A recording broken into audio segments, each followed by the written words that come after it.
animal that lives up to the saying, "You are what you eat," it's probably the giant panda. Nearly every aspect of a panda's life revolves around bamboo. Giant pandas eat, and eat, and eat. Pandas can spend more than half of each day eating. To understand why pandas eat so much, you need to look more closely at what they eat. Bamboo, a giant woody grass, is a very poor nutritional source, low in protein and high in fiber that pandas can't digest well. Yet, bamboo comprises 99% of a panda's diet. To compensate, pandas need to eat 20 to 40 pounds a day. Pandas have quite a bit in common with carnivores.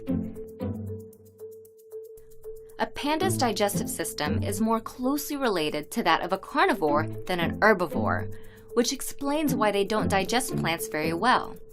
Fortunately, they have other adaptations that help them chow down on bamboo stalks, including large, powerful jaws. When they're not eating, pandas rest, and rest, and poop, and poop. Since they don't digest bamboo very well, pandas end up passing a lot of it as waste, which unsurprisingly contains a lot of undigested bamboo bits. Pandas defecate more than 100 times a day, producing more than 40 pounds of waste. Pandas even go number 2 while they're napping. And they spend a lot of time napping as a way to compensate for their low energy diet.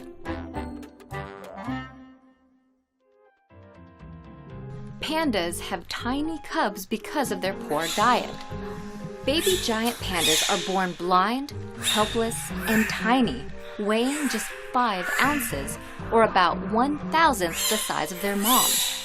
Of all placental mammals, panda cubs are the tiniest in comparison to their mother. Why so small? The mother's diet plays a role.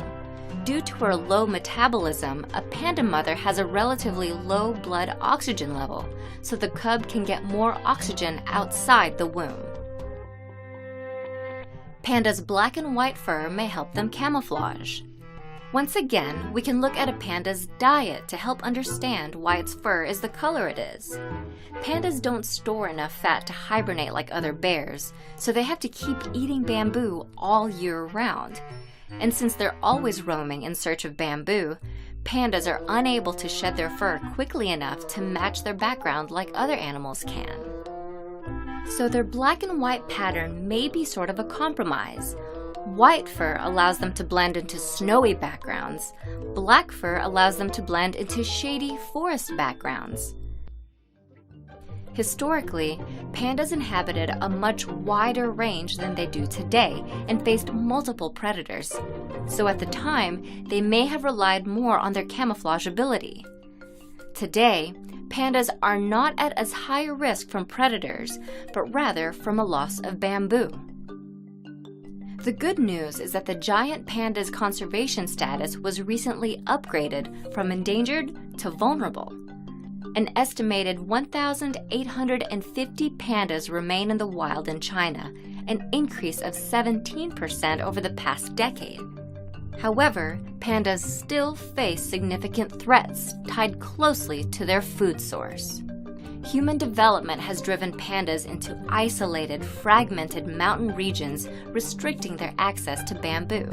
Additionally, climate change threatens to eliminate more than 1/3 of the bamboo habitat that pandas rely on by the end of the century.